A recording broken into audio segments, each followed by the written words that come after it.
How is it going, YouTube? Most Sports Network back with another video today. We're doing my NFL preseason power rankings for the 2020 season that we may or may not have. And today we're going to talk about the New York Football Giants. Now, me putting them at 29, Giants fans, this is not a damning statement of them, and the Giants could still have a good, successful season despite me ranking them low. If you disagree with me, tell me in the comments below. I just don't think they're going to be very good this year, and I'm going to explain why. So as we do for all the videos, we're going to start with the coaching staff. Joe Judge is a young coach, was a Patriots special teams coordinator along as a wide receiver coach for the previous seasons under Bill Belichick and Josh McDaniels and whatnot. And I feel like the Patriots special teams are always great, and I don't want to get that twisted. But Joe Judge has never been a head coach or even a coordinator at an NFL level before, so that concerns me quite a bit with that hire. Part of me makes me feel like this is sort of a part of that movement, that Sean McVay kind of movement, just hiring really young coaches that you see potential in who maybe aren't quite ready. Hiring him instead of guys like an Eric Bieniemy in Kansas City, I think, is a questionable call. As a Bengals fan, seeing the Zach Taylor move felt similar to me. That they just hired a young, fiery coach on his potential, and I don't know if that's the right step for this franchise. It could be. So there's that. Another change, Jason Garrett is now on this coaching staff as the offensive coordinator. Jason Garrett did some pretty exciting things when he was an offensive coordinator, but I'm still worried. His offenses with Dallas seemed kind of stagnant near the end of his tenure, so that worries me a bit. But I think this offense with Garrett potentially play calling could be rather exciting. So that's also a thing to look out for on the coaching staff. Very unproven, so I can't give this team a bonus because of their coaching staff like I'd be able to with a Patriots or a Saints or a Steelers, just because those are world-class coaching staffs. But since we don't know too much about it, I'm not going to dog the team like I've dogged some of the other teams in my power rankings on their coaching staffs.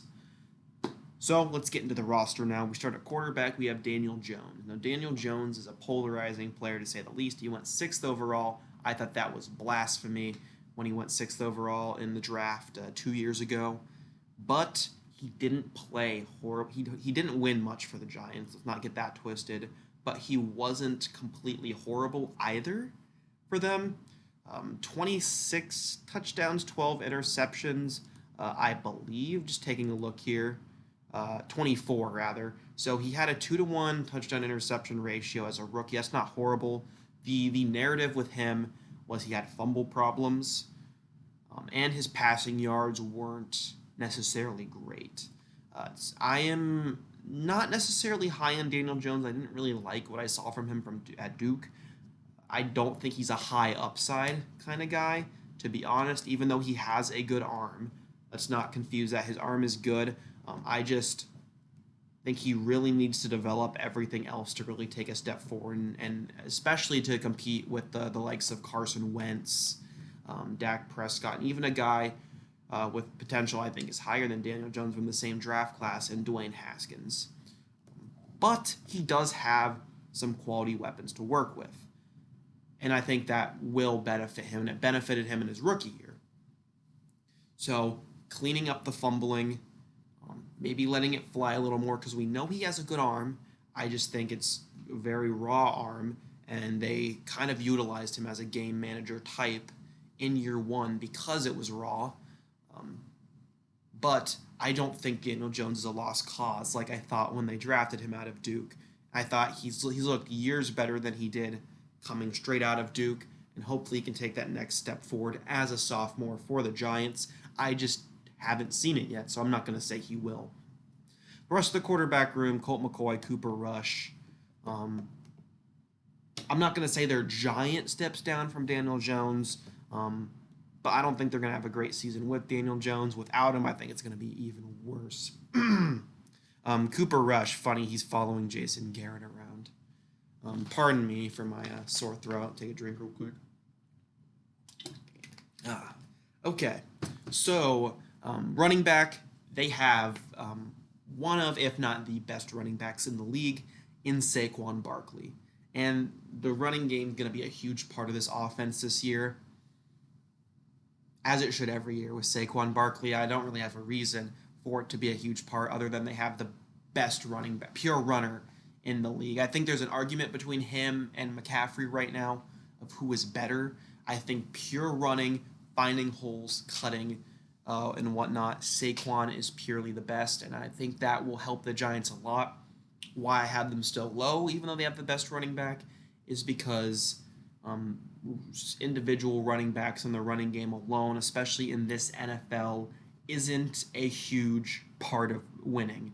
I think Saquon was one of the consensus best running backs last year, and they only won, was it 3 games, 4 games?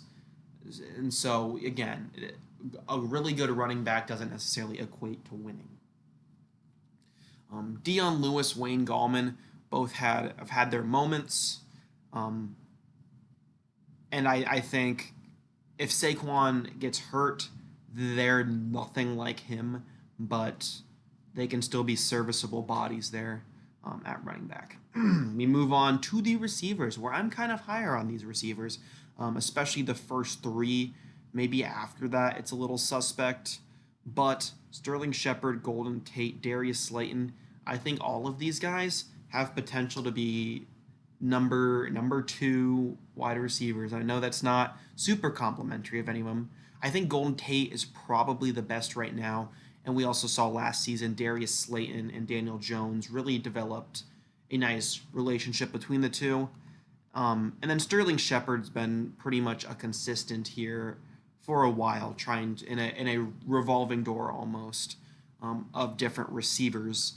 But he's around, and he can be a consistent, at least like 500, 600 yards a year there at the least.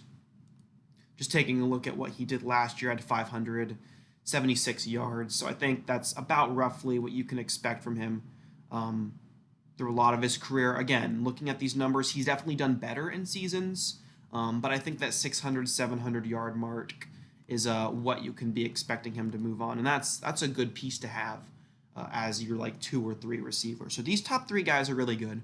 Looking at the rest of them, Cody Core, Corey Coleman, bleh. I was kind of high on David Sills coming out of college, wondering if he can do anything. I also like Benjamin Victor and Austin Mack, purely because I'm from Ohio, and I like the Ohio State receivers. I think Austin Mack, while not great after the catch necessarily, kind of has some Terry McLaurin in him to an extent, just because they both played at Ohio State. I think Max is maybe a surprise guy who can make the roster. Other than that, like Tony Brown, Alex Bachman, Derek Dillon, nothing too inspiring past the first 3 guys. And it's a little worrisome, especially if like Coleman will have to step up if a guy that gets hurt or gets COVID or something along those lines. Then looking at tight end, I think Evan Ingram's one of the better pure receiving tight ends in the league. He's super fast. We've seen that. We remember his 40 time. Blocking, again, is not one of his strongest suits. I'd say he's a middle to upper tight end in the league, especially as far as receiving goes, if he can stay healthy. So Evan Ingram's definitely not a weak spot. I think the receivers, while not a solid number 1, like DeAndre Hopkins, Julio Jones, Mike Thomas-like guy, are definitely a stronger suit of this offense. Then we look at the offensive line, a spot that I don't dislike. I dislike it a little more if we look down the depth chart. I don't think he's listed here.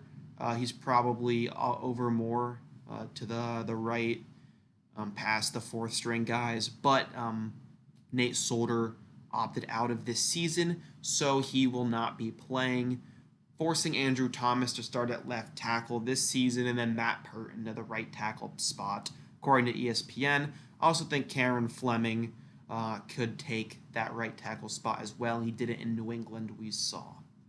I don't have a problem with Thomas, Hernandez, and Zeitler. They're all three solid offensive linemen. I think we could see a little more development out of Hernandez as a young guard, but I think these three are really good. Spencer Pulley, um, not one of the better centers in the league, but I also don't think he's one of the bottom centers in the league necessarily.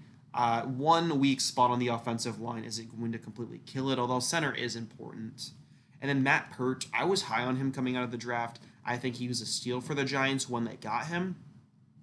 And maybe he won't be great out of the box. Maybe Cameron Fleming will need to take a couple starts there. But I think Matt Pert is capable of being the starting right tackle for this team. And starting him now in a year that might be a wash given COVID, a lot of players opting out, just getting him some development early, I think there's a good chance he can be Nate Solder's replacement anyways. And so I like that there. So the Giants' offensive line, the only real elite piece right now is Kevin Zeitler, but I think Andrew Thomas has that potential. Will Hernandez has the potential, and Matt Pert has the potential to be a middle of the line starter.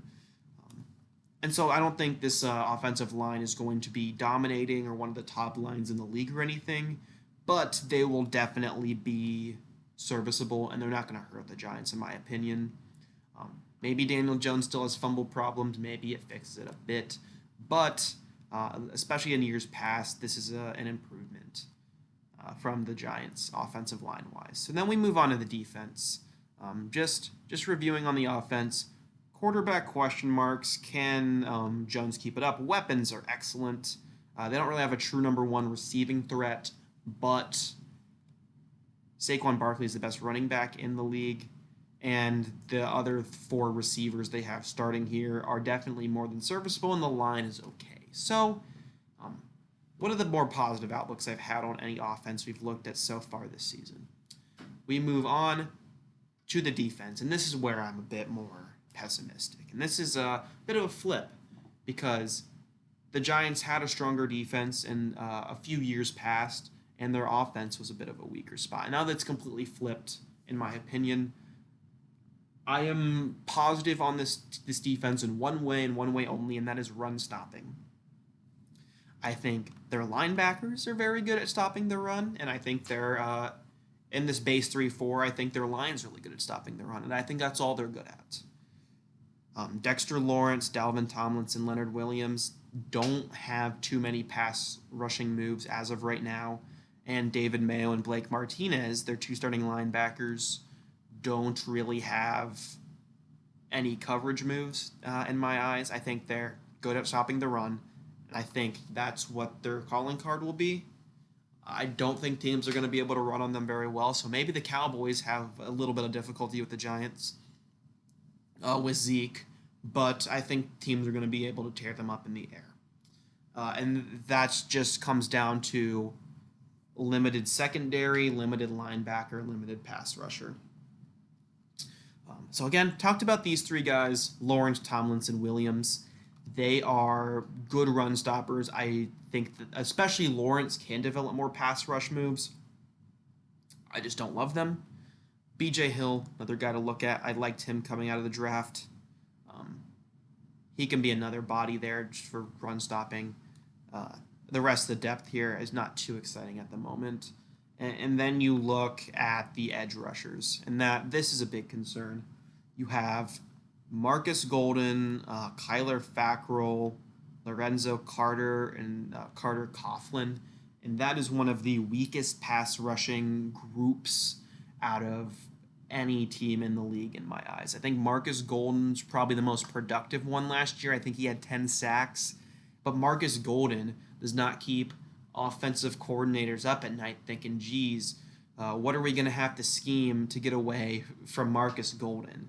They desperately need a pass rusher, and I think they're going to address that in this year's draft, or they should, especially since I think they'll be in the running for like a Greg Rousseau, potentially out of Miami.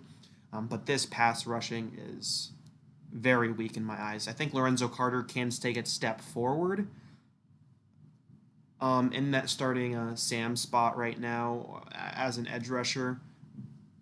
But I can't speculate that he's going to become a starting edge rusher overnight. Then the two interior guys on the linebacking group, David Mayo, Blake Martinez. I think they're good at tackling running backs. David Mayo had one of the strongest PFF grades on the run stopping in general, but both of them are not good at covering, and I don't think I'm even being concerned. I just think they're bad at covering pass. And I think their linebackers are one of the weakest groups in the league right now. And the depth isn't much better. Really young guys, unproven guys, guys that aren't household names by any means. I think even a lot of Fairweather Giants fans wouldn't know, like Ryan Conley and Josiah. I don't even know how to pronounce that last name. Tauifa. Yeah, like I think a lot of Fairweather fans wouldn't really know these guys. To be fair, haven't done much in Giants uniforms yet. They probably will have to, since I think pass coverage, these guys are not good. So hopefully one of these four guys can step up and be a pass covering linebacker, but I don't see it yet. So pass coverage and pass rush from the front seven is not good. But maybe if the corners can cover, it is better. And I don't have a super high outlook on the corner group just because of DeAndre Baker and his issues. We're not going to go too much into them, but he is out as of now. And so you put the duties onto Corey Ballentine and James Bradbury to be your starters. Also, rookie Darnay Holmes. I think maybe like a Julian Love type could be a nickel if you really need him to, but he's a safety as of now. You also have Chris Williamson there as your corners, and that's not very inspiring at all. James Bradbury couldn't hold the starting spot down in Carolina in a place where they needed corner help desperately, and he couldn't hold it down there. And then Corey Ballentine is just forced into action because of DeAndre Baker.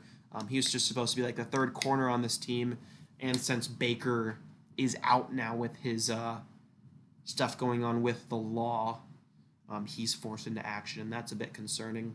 And then the safety group, I'm a little higher on them. Jabril Peppers I didn't love coming out of college, but he's proven he's not a horrible player in the NFL. He's a middle to lower line starter as far as the strong safeties go. But he's versatile. He can get tackles. He can be a box guy. He can also be rangy at times. He's a bit of a Swiss Army knife, jack of all trades, but definitely a master of none. From Peppers, but I don't hate him. The safety group is not a place they really need to address. And then Julian Love and Xavier McKinney at free safety I love. McKinney was my favorite safety in the draft this year. They get him in the second round, and then I really liked Julian Love last year, and he's still on the roster. So that'll help the secondary for sure. I think either of those guys playing back there, and then maybe throwing Love in the nickel every now and then. I don't know what they plan to do on defense necessarily with their schemes, especially under a new coaching regime.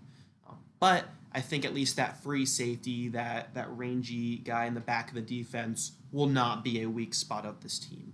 But the rest of the defense, I'd say, is a big question mark. And that's what hurts this team pretty badly. Looking at special teams, Chandler Catanzaro, the new kicker on this team because Rosas is off the team now, and then Dixon at punter. Punters aren't really don't make that big a difference. Punter lives matter, but Riley Dixon is not like some go at punter or anything. So that's what I have to say about the team as a whole. Higher outlook on the offense than the defense for sure. I think they'll be able to stop the run well, especially with this front three, their linebackers and Peppers. I think they'll be able to do that well enough, but I'm really worried about teams torching them through the air. And maybe one of these corners emerges as a real number one, but I think Bradbury's had time to do that, and he hasn't proven it yet.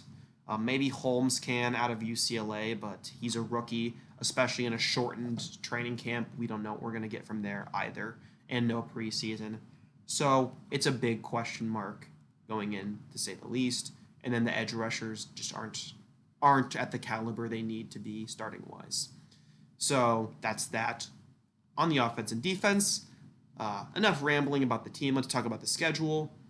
Again, as I say about all of these lower echelon teams, it's brutal, especially these first 5 games. They could sink this team quick. Pittsburgh, Chicago, San Fran, the Rams, and Dallas all have really good defenses, and I think I have, just a bit of a spoiler, I have 3 of these teams in my top 10 teams in the league. So that's rough for them to start. I think they could get a win against Washington. Washington was my 32 team. I think they could probably get 2 wins against them, depending. You also have to go to Philly and have Tampa, another 2 teams who I'm very high on. Cincinnati, possible win, although I think Cincinnati will be better this year. Definitely better than 2-14. Seattle's going to be really good, especially with the addition of Jamal Adams. Arizona's going to be better. Cleveland, I don't think, can be worse than last year. Hopefully, I don't know. I think Stefanski has to be better than Kitchens. Baltimore is a Super Bowl contender, and I said again, I really like Dallas. So this is a rough schedule for the Giants. I think at their lowest, I think this is a 3-win team, and that's the worst case scenario. A lot of things go wrong.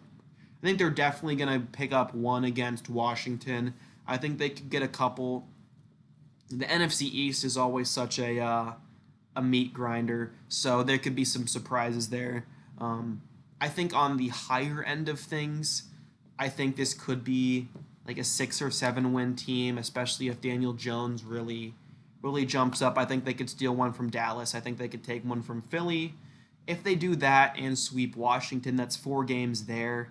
And then you have teams like Cincinnati that might be susceptible, like a Chicago or an LA whose quarterback isn't working out very well. Even a Pittsburgh. Pittsburgh plays down to teams a lot. So that could get you to 6 or 7 wins right there. But I think we're looking at like realistically around 5 wins for this team. And that's just because they play a lot of brutal defenses early, and I think that will likely deflate the team, and you're going to be playing with not much. Once you get to some of these easier teams, you're not going to be playing for as much at that point. So yes, schedule's tough. I think Giants fans can agree with that. So that is all from me today. We talked about the New York Giants. Thank you guys so much for watching this video. If you enjoyed, make sure you press the like button and subscribe. We're over 80% of the way to my goal of 100 subscribers. We'll have a great day when that happens. So thank you guys so much for watching, and make sure you stay tuned for my number 28 team in the power rankings. So peace out, guys.